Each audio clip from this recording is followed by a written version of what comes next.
Anda masuk ke menu utama Kompas Petang, Saudara.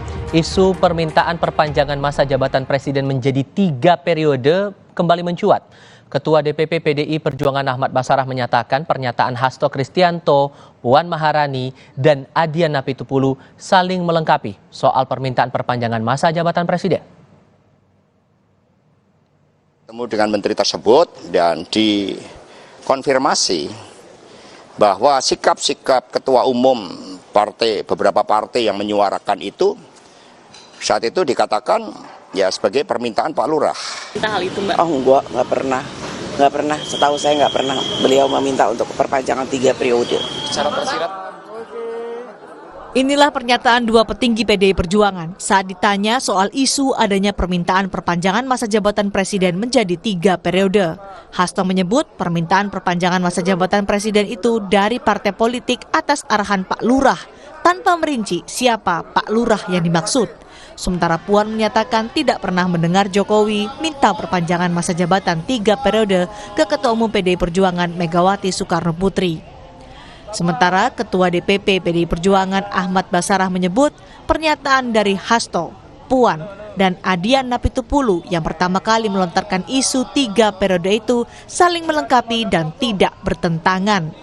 Mbak Puan menjawab ya dalam konten pernyataan yang saya sudah baca bahwa setahu beliau tidak pernah melihat atau mendengar Pak Jokowi meminta langsung untuk perubahan masa jabatan Presiden dari 2 periode menjadi 3 periode.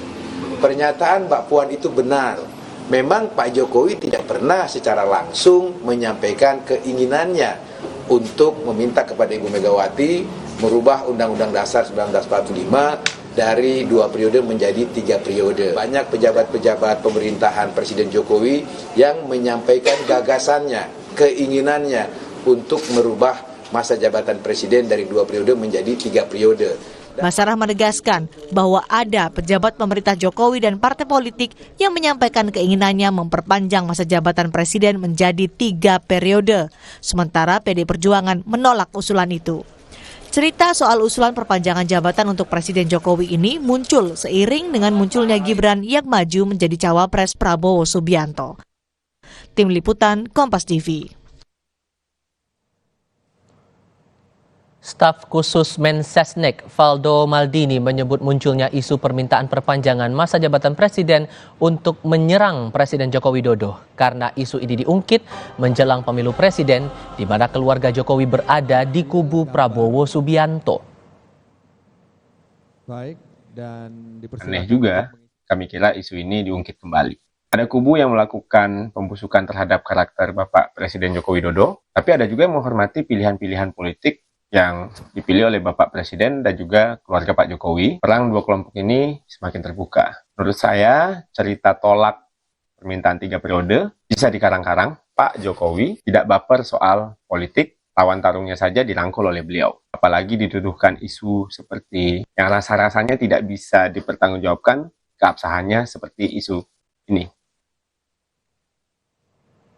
Kami diskusikan hal ini terkait dengan dibalik isu perpanjangan masa jabatan Presiden 3 periode bersama dengan para narasumber. Bergabung saat ini politisi PDI Perjuangan Arya Bima, lalu juga bergabung Wakil Ketua Umum Partai Golkar Ahmad Doli Kurnia dan Direktur Eksekutif Indo Strategik Ahmad Khairul Umam. Selamat sore semuanya, apa kabar?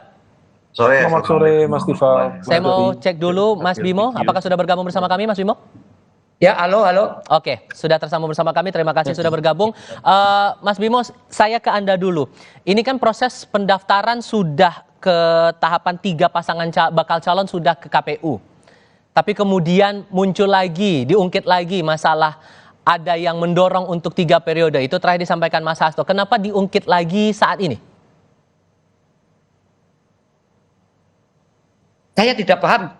Justru yang saya tanyakan, kenapa Kompas mengungkit ya itu? Karena ini kan sudah isu lama dan akhirnya diangkat lagi oleh Mas Hasto begitu. Ada kan dorongannya, begini, gimana tuh? Justru framingnya itu kan kita ingin bahwa kandidat ini kan Pak Prabowo dan Ganjar Pranowo sama Pak Anies. Ada wakilnya Mas Gibran, ada wakilnya Pak Mahfud dan Pak Muhaimin. Justru kemarin Kompas bagus sudah mengangkat soal kontestasi visi pengentasan kemiskinan begitu.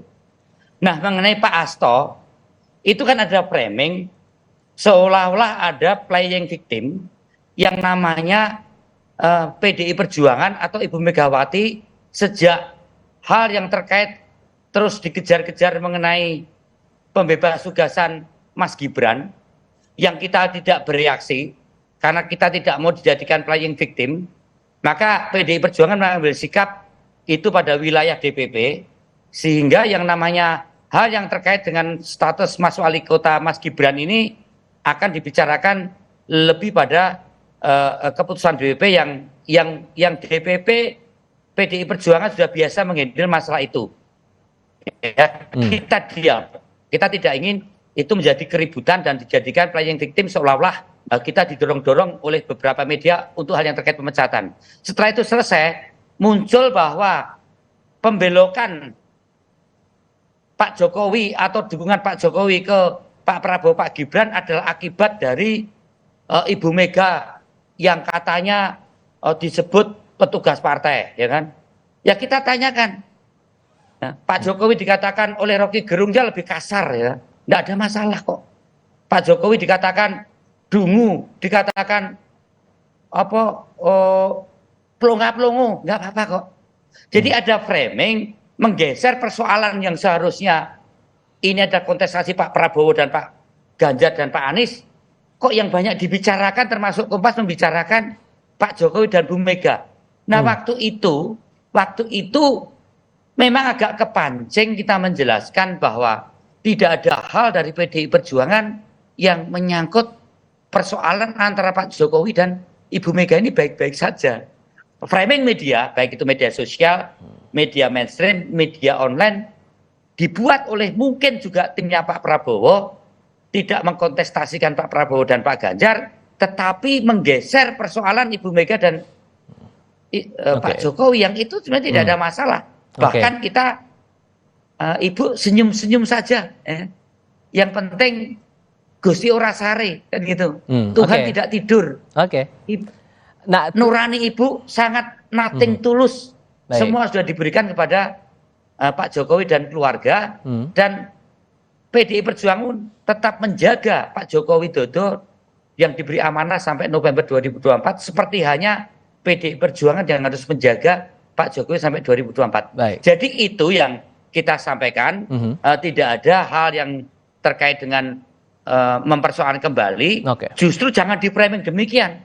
Saya kemarin tanya sama TV One, Kompas TV, NMC, ini kok yang mau kontestasi itu adalah Pak Ganjar dan Pak Prabowo, kok urusannya menjadi seolah-olah ada hal yang menyangkut Bu Mega dan justru karena itulah kami coba mengclearkan itu dulu, bukan dengan maksud untuk framing yang lain-lain, tapi memastikan bahwa ini clear persoalannya. Kalau begitu saya coba ke Mas Doli sekarang, ke Bang Doli, mencermati pernyataan ini lagi gimana kemudian dari kubu KIM? Saya melihatnya dua hal ya. Yang pertama adalah saya kira kita jauh mundur ke belakang terhadap dikonfirmasi berkali-kali berita soal 3 periode itu, ya, dan itu kan tidak real. Ya. Faktanya sekarang sudah melalui beberapa tahapan yang sudah jauh dalam persiapan pemilu, ya, yang tinggal 109 hari lagi. Jadi apa relevansinya, ya, ketika kita sudah menghadapi 14 Februari yang sudah matang itu dikaitkan, tapi kita sama-sama tahu di dalam konstitusi nggak ada itu istilah 3 periode. Jadi kalaupun mau ada 3 periode itu kan ya harus merubah konstitusi kita. Iya, betul. Dan itu tidak terlihat upaya itu, karena yang berjalan adalah semuanya langkah-langkah yang taat konstitusi. Kami misalnya, saya di Komisi 2 ya, itu sejak 2 tahun yang lalu sudah mempersiapkan, menentukan tanggal, tahapan-tahapannya bersama dengan teman-teman penyelenggara, bersama juga dengan pemerintah. Jadi pemerintah diwakili oleh Menteri Dalam Negeri, kami di DPR mewakili Komisi 2, terus ada KPU, ada penyelenggara. Tidak ada satu yang waktu itu bicara tentang hal-hal yang inkonstitusional, dan itu sudah jalan sekarang gitu. Itu satu. Nah yang kedua, mungkin memang biasa saja ya. Setelah sekarang sudah terdaftar 3 pasangan capres, ya kemudian adalah yang namanya kompetisi kan semuanya saling berlomba, kemudian menciptakan isu-isu gitu ya. Nah saya tidak tahu apakah kemudian isu ini yang saya juga kaget kenapa tadi malam saya juga diundang sama TV yang lain ya, cerita soal ini. Saya juga kaget sama Mas Arya Bima. Loh, harusnya kan kalaupun mau bersaing, berkompetisi, ya isunya soal-soal visi ke depan mau dibangun seperti apa Indonesia ini. Ya masalah pengentasan, bagaimana masalah membangun sistem politik kita secara lebih baik lagi ya, dan seterusnya. Harusnya perdebatannya itu. Jadi kita jangan masuk kepada situasi yang kontradiktif terhadap pembangunan masa depan Indonesia, apalagi bicara jauh-jauh ke belakang yang belum tentu benar pembicaraan yang disampaikan itu. Kira-kira itu. Oke, kalau dari perspektif Anda, Mas Umam, sampai disebut lagi oleh Sekjen PDI Perjuangan masalah kemunculan kabar Jokowi minta 3 periode ini, ada apa sebetulnya? Mas Tifal, kalau Mas Bimo dan Mas Doli sudah akur, ini sebenarnya sudah selesai. Tapi sebenarnya kita coba runut ya. Ini kan konteksnya kan mencoba untuk mencari titik pisah. Kalau misal dikatakan sebagai awal dari kontestasi di Pilpres 2024 mendatang, apa yang disampaikan oleh Pak Hasto, Pak Sekjen PDIP, barangkali itu adalah sebagai sebuah upaya menjelaskan di mana sebenarnya titik pisah dari Bu Mega dan juga Pak Jokowi.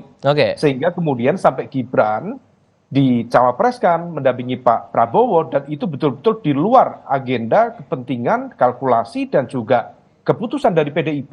Dan di PDIP itu sangat clear. Saya kemarin coba buka-buka di aturan ADART, di dokumen manuskrip yang ditandatangani oleh Menkumham, Pak Yasona Lawli, salah satu kader terbaik PDIP juga di tahun 2015, ditegaskan di pasal 22, anggota partai di PDIP dilarang, salah satu poinnya di poin B, melakukan tindakan-tindakan yang dapat menciderai kepercayaan rakyat kepada partai. Yang poin C adalah melakukan kegiatan yang merugikan nama baik dan kepentingan partai. Kalau misal kita merujuk pada 2 aturan di dalam ADART itu, maka kemudian ketika merujuk ke dalam konteks upaya untuk perpanjangan 3 periode, maka itu bukan berarti sekedar akan melakukan delegitimasi terhadap poin-poin dan prinsip-prinsip dasar ketatanegaraan yang ada di konstitusi, tetapi juga menceriai apa yang selama ini diyakini oleh PDIP, yang betul-betul taat pada asas konstitusi itu sendiri. Nah, oleh karena itu, kalau misal kemudian ini dianggap sebagai sebuah penjelasan sebagai titik pisah, maka kemudian barangkali yang disampaikan Mas Hasto sendiri itu adalah sebuah upaya untuk mendowngrade atau barangkali upaya untuk political attacking. Nah, ini yang kemudian barangkali tampaknya, Mas Tifal, kita coba untuk memahami betul. Sementara di sisi yang lain, pencapresan Gibran, maka diakui atau tidak, itu juga tidak selaras dengan poin C yang ada di pasal 22 ADART PDIP tadi, yaitu merugikan kepentingan nama baik dan juga kepentingan partai. Nah, di dalam konteks ini memang cukup menarik. Banyak masyarakat yang mencoba untuk mencari sebenarnya apa faktor titik pisah. Karena bagaimanapun juga pencapresan Gibran besar kemungkinan most likely sudah dikonsultasikan, sudah atas sepengetahuan, sudah disimulasikan, dan juga atas restu Pak Jokowi sebagai kepala keluarga yang kemudian tentu memiliki kedekatan dengan putranya. Nah, di level ini yang tampaknya coba kita cermati. Tetapi satu hal, Mas Tifal, yang menarik adalah statement dari Mas Hasto, kemudian Bang Adian Napitupulu, kemudian seolah memiliki gerbong yang berbeda dengan statement dari Mbak Puan. Ini tentu menjadi sebuah memunculkan sebuah spekulasi. Apakah betul kemudian ada semacam perbedaan gerbong? Karena bagaimanapun juga PDIP termasuk yang betul-betul disiplin di dalam konteks komunikasi politik di ruang publik. Sehingga kemudian betulkah ada upaya untuk counter taking di balik pernyataan Mas Hasto ini, dan adakah efek elektoral yang mungkin saja bakal terjadi untuk para pasangan bakal capres yang maju di pesta demokrasi 2024 nanti? Kita diskusikan di sesi berikutnya. Untuk Anda saudara, tetap di Kompas Petang. Sebelum kami lanjutkan dialog, kami sampaikan informasi berikut. Saudara, Sekjen PDI Perjuangan Hasto Kristianto menyebut isu jabatan Presiden 3 periode pernah didorong sejumlah menteri dan ketua umum partai atas arahan seseorang yang disebut sebagai Pak Lurah. Sebelumnya saya bertemu dengan menteri tersebut dan dikonfirmasi bahwa sikap-sikap ketua umum beberapa partai yang menyuarakan itu, saat itu dikatakan ya sebagai permintaan Pak Lurah. Kami mendengar itu. Maka kemudian karena PD Perjuangan ini juga lahir dengan suatu semangat untuk membangun demokrasi yang sehat, yang taat pada konstitusi, maka PD Perjuangan bersama rakyat Indonesia memilih tegak lurus pada konstitusi. Itu berbagai upaya yang dilakukan oleh beberapa ketua umum. Saat itu yang saya dapat informasinya, ini bisa di cross check, saya pertanggungjawabkan secara politik, hukum, dan juga di hadapan Tuhan Yang Maha Kuasa, di hadapan rakyat Indonesia, bahwa itu memang ada. Ya, melalui pihak-pihak lain yang kemudian juga disuarakan ke PDI Perjuangan. Di lain pihak, staf khusus Mensesnek Valdo Maldini menyebut munculnya isu permintaan perpanjangan masa jabatan presiden untuk menyerang Presiden Jokowi. Karena isu ini diungkit menjelang pemilu presiden di mana keluarga Jokowi berada di kubu Prabowo Subianto. Aneh juga, kami kira isu ini diungkit kembali. Ada kubu yang melakukan pembusukan terhadap karakter Bapak Presiden Joko Widodo, tapi ada juga yang menghormati pilihan-pilihan politik yang dipilih oleh Bapak Presiden dan juga keluarga Pak Jokowi. Perang dua kelompok ini semakin terbuka. Menurut saya, cerita tolak permintaan 3 periode bisa dikarang-karang. Pak Jokowi tidak baper soal politik, lawan tarungnya saja dirangkul oleh beliau. Apalagi dituduhkan isu seperti yang rasa-rasanya tidak bisa dipertanggungjawabkan keabsahannya seperti isu ini. Tadi sudah ada respons dari Valdo Maldini, Mas Bimo, atas pernyataan Mas Hasto ini. Sejauh mana Anda menangkap itu? Ya, Valdo itu bergabung ke pemerintahan Jokowi kan baru kemarin sore ya. Ibarat naik kereta dari Gubeng ke Gambir itu, Valdo kan naiknya dari stasiun Jatinegara gitu. Okay. Jadi nggak begitu paham. Tapi intinya gini loh. Wacana 3 periode itu kan sebenarnya reaksi dari memojokkan bahwa gesernya dukungan Pak Joko Widodo ke Pak Prabowo dan ke Mas Wali Gibran ini kan seolah-olah akibat playing victimnya perlakuan Ibu Megawati. Itu Mas Waldo dan teman-teman kan bikin framing ke situ. Katanya direndahkan, katanya Mas Gibran ditekan, itu kan diarahkan ke situ. Termasuk kenapa Mas Gibran juga tidak segera mundur, nunggu dipecat, kan mau bermain di playing victim gitu. Memang kok seolah lo kok jadi Ibu Mega yang diam saja, yang Ibu sudah ngerantes, ya wis ben lah. Yang aku dipecundangi atau ditusuk dari belakang, udah diem aja, kita diem aja. Mas Kaisang ke KPSI kita diem, Mas Gibran mencalonkan diri sebagai presiden diem, Pak Jokowi mendukung Pak Prabowo juga diam, nggak ada reaksi apa-apa. Lo kok masih kurang gitu loh, kok ya masih ngelelek Bu Mega terus itu. Nah kemudian dari situlah media menanyakan kepada si siapa Pak Hasto yang sebelumnya kepada Adian, kalau Mbak Puan benar, memang tidak ada permintaan langsung Pak Jokowi ke Mbak Puan atau Pak Jokowi ke Ibu Mega. Tetapi kan di situ jelas PDI tinggal sendiri kan, Luhut iya, Pak Erlangga iya, Pak Surya Paloh iya, Muhaimin iya, terus kemudian si siapa Bahlil iya, minta 3 periode, itu betul. Nah, Ibu Mega menyampaikan itu tidak, karena apa? Karena bukan tidak mau, karena konstitusinya melarang. Kita taat pada konstitusi, gitu loh. Oke. Jadi munculnya wacana ini bukan framingnya si Valdo yang enggak, justru Valdo dan kawan-kawan membuat playing victim seolah-olah Pak Jokowi dan Mas Gibran ini dipojokkan oleh Mega dan pindah ke Pak Prabowo, jatuh hati ke Prabowo. Enggak. Oke. Ada nama. Disitulah Adian, di situ Adian meluruskan sebenarnya Pak Jokowi itu mulai luka batin terhadap Ibu Mega dan mungkin Gibran pada saat Pak Jokowi minta 3 periode, Ibu Mega menegaskan taat konstitusi. Kemudian perpanjangan, Ibu Mega juga taat konstitusi. Ini konstitusi. Nah, PD ini kan partai yang berusaha menjalankan prinsip demokrasi ini dengan aturan yang ada. Kalau harus mengubah konstitusi hanya tendensius seperti hanya Mahkamah Konstitusi, hanya untuk kepentingan Mas Gibran, atau mengubah konstitusi hanya untuk kepentingan Pak Jokowi. Oh no. Karena konstitusi itu dibuat untuk rakyat, untuk demokrasi, untuk bangsa. Jadi itu Mas. Jadi ini hanya sekedar playing victim, bermain komunikasi politik yang terus akhirnya Pak Sekjen sendiri yang disalahkan, Mbak Puan disalahkan, kemudian Adian nggak ada.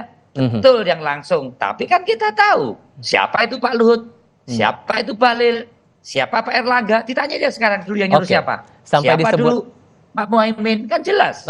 Disebut nama Pak Erlangga di sini, Bang Doli. Apakah kemudian dari Golkar sendiri juga mendengar itu, ada dorongan dari ketua-ketua umum partai politik untuk 3 periode ini dijalankan? Saya enggak pernah dengar ya Pak Erlangga bicara. Sebagai wacana enggak salah loh Pak ya. Sebagai wacana tidak salah loh ya. Sebagai sekuling politik untuk diskusi nggak salah. PDI punya sikap gitu loh. Bang Doli, saya tidak menyalahkan Pak Erlangga loh ya. Wacana 3 periode sebagai wacana monggo loh ya. Bang Doli silakan. Iya, sebetulnya kan kalau bicara tentang wacana 3 periode, setiap presiden yang 2 periode mau berakhir, itu selalu ada yang memunculkan itu. Dulu waktu Pak SBY juga seperti itu, ya kan? Jadi itu sesuatu yang wajar saja. Ada aspirasi yang menyampaikan seperti itu gitu. Nah, tapi dalam konteks Golkar ya, saya tidak pernah mendengarkan secara resmi sikap Partai Golkar terhadap soal wacana 3 periode. Bahkan saya ini wakil ketua umum dari Partai Golkar, ya, ketua Komisi 2. Kalau misalnya ada wacana itu pasti diperintahkan kami. Dan kami juga tahu, saya lihat di Komisi 2 itu tidak ada satu partai politik yang bicara. Padahal kami, sekali lagi saya katakan, 2 tahun ini membicarakan tentang persiapan pemilu. Jadi kalau misalnya pun ada ya wacana itu yang masuk secara resmi, secara formal gitu ya, pasti kan pembicaranya nggak lancar-lancar aja nih. Ya, persiapan pemilu 2024 pasti tidak lancar, terganggu dengan isu soal itu. Nah, jadi menurut saya, kalaupun kemudian kemarin waktu itu ada wacana disampaikan oleh Menteri A, Menteri B, ya saya tahu tuh, kita dengar, itu terbuka di publik kalau soal ada yang menyampaikan itu. Ada juga pengamat yang menyampaikan seperti itu. Tapi saya rasa-rasanya saya tidak pernah mendengarkan statement resmi dari partai politik, ya. Nah, apalagi tapi saya nggak urus dengan partai lain lah. Saya cuma membicarakan Golkar, saya kira konsisten bahwa partai kami adalah partai yang taat konstitusi. Dalam Undang-Undang 45 kita itu masa jabatan presiden itu hanya maksimal 2 periode, dan itu terimplementasi dengan sikap dan kemudian kerja-kerja yang dilakukan oleh kami yang ada di DPR sebagai wakil dari partai kami, gitu. Dan sampai sekarang pemilu ini sudah jalan, kita sudah punya 3 paket pasangan capres dan cawapres.